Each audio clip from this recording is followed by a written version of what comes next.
And then the last one. This is what I think separates me, and honestly, I didn't even want to give this away. It is the Founders Podcast with David Sinera. And what you do, you're studying history's greatest entrepreneurs, and you're taking the principles and you're applying it to content. If you were to deep dive David Sinera's Founders Podcast and then deep dive my TikToks, you would see parallels of how I would binge every single Steve Jobs podcast in the Founders Podcast. And I'm pulling up principles of Steve Jobs. Oh, Steve Jobs counter-positioned. Oh, Steve Jobs stretched the TAM. Oh, Steve Jobs did this. And then I'm applying it to niches and contents because I truly believe history's greatest entrepreneurs are the best people to study in any niche. Any niche in the world. If you are a freaking gardener, go study how Elon Musk built freaking Tesla and apply it to your garden. Okay? That is my edge, I believe. And if you made it this far, then you deserve it. You deserve my edge. But if you didn't make it this far, too bad for them. All right, there it is. I'm going to recap one more time. Alex Garcia, Oren Meets World, Colin Landforce. Those three guys, the Cut 30 guys, they're phenomenal. Number four is Callaway, and then Courtney Johnson. These are your people who are going to teach you short form content, and you're going to become a legend at content strategy and short form content. Then we go to branding and positioning. We have Caleb Ralston and Sean Purry.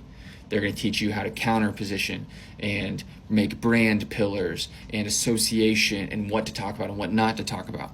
Then we move to monetization, which is Ben Bader and Artisan Lab, and Nicholas Cole with Premium Ghostwriting Academy. And then we go to mindset with Inspired by Florian and the Founders Podcast.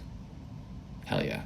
One thing I refuse to do is fall behind and be a victim to brain rot. So the next time you catch yourself doom scrolling, check out these 5 podcasts instead to keep yourself mentally sharp and agile. Number 1 is The Diary of the CEO. I love this podcast because it's not only inspiring, but it also humanizes some of the biggest players in the world. The people that run this world, all the biggest CEOs, the biggest companies in the world, it shows you a real in-depth conversation with them, and it shows them that they're just real people who put in a little bit of hard work and consistency to get where they're at, and it shows you that it's truly possible to do whatever you want in this world.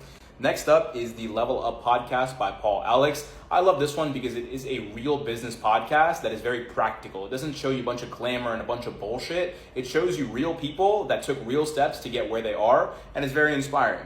But aside from that, I'm not a huge hustle porn type of dude. I understand some podcasts are meant to be inspiring, but sometimes I just want to hear a good conversation, and that's when I go to the Iced Coffee Hour by Graham Stephan. He usually has some of the biggest creators, influencers, celebrities out there, and they just talk about life. There's a little bit of a financial component in there, which I enjoy, just being transparent about money, but it's just about their life, how they got to where they are, and it's a nice conversation if you want to just lay back and chill a little bit. Maybe you're doing that in the gym. Next up is the Gary Vee audio experience. I obviously work in marketing, and he's one of the biggest marketers in the world. He's huge on social media, but he also runs one of the biggest global marketing agencies in the world, and he has a lot of great takes on marketing, so I like to stay up to date on the current trends in marketing, like AI, like live commerce, and a bunch of other things, so I truly enjoy that. And then lastly is the Huberman Lab podcast. That just shows you how to be the most optimal and efficient human. How can you optimize your sleep, your diet, and trick your brain and your body into being its best self? Because if your health, body, sleep, physical abilities are not performing optimally, how are you going to expect to succeed in business and other aspects of your life?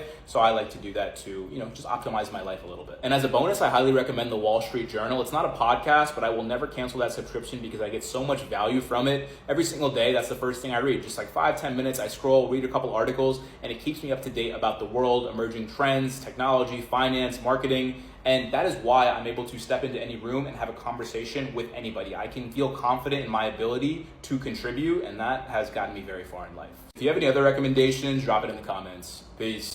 2 years ago, I was working for a nonprofit and probably making $3,000 a month. And this month, almost to the date, I'm about to make my highest month in business, potentially $50,000 to $60,000. And I am the most average piece of shit human being. I'm just the most normal guy in the world. There's literally nothing special about me. Very average athlete, small school, B's and C's, no charisma. That's it. I'm the most average guy in the world, but I went through 5 very transformational stages over the last 2 years that I want to share with you if you are on your journey to make your first $10,000 online with a business. I want to be clear, this is from 0 to 10K. This is for people that are trying to start. If you're already crushing it, yeah, maybe you can watch this video and reflect on your journey, but these stages, I think, mean so much to me. It's like I reflect with such a sense of gratitude over them. I want to go through them, give you guys examples, some resources, and talk about what I was learning. The very first stage before you start this journey is you have to be self-belief powered compared to others' belief powered. What I mean by that is you haven't earned the right for other people to believe in you yet. I know you want to like pitch these cool ideas to your friends, and you want them to get on board, and you want your girl to be like, yes, honey, go do it. But the odds are, if you're like me, you have done nothing with your life. If anything, you've done the opposite. You've given people reasons not to trust you. But belief comes before ability, and you have to summon it up from within. You have to realize that you can literally make it happen. And it has to be a fact. You have to take quit out of your vocabulary. I listened to a YouTube channel called Inspired by Florian, Florian. And it's just 2-hour motivational clips with some sick music over it. And all I did is I heard Goggins say in my ear, is this how you want to die? Is this who you want to be? And I heard Hermosi talk about if I just keep working, keep putting in the time. And I heard Jocko say, life's hard, good. It rewired my mind. And so you have to believe in yourself, because self-belief comes before your ability. But you can't put your hope in believing in other people believing in you, because you have not earned it. Okay, that is stage one. You have to move from others' belief powered to self-belief powered before you even start, or else you're going to quit. Okay? Number 2 is you have to become dopamine disciplined, not dopamine addicted.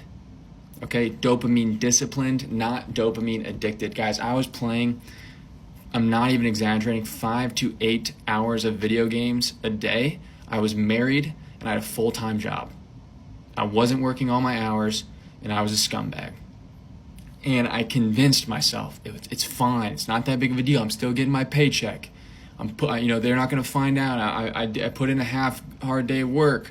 My wife's in bed. I'm going to go downstairs. I'm going to play a little more. And what that does is it fries your ability to work hard over a long period of time. Okay, same thing with PORN, same thing with TV, same thing with drinking. Like, you have to reset your dopamine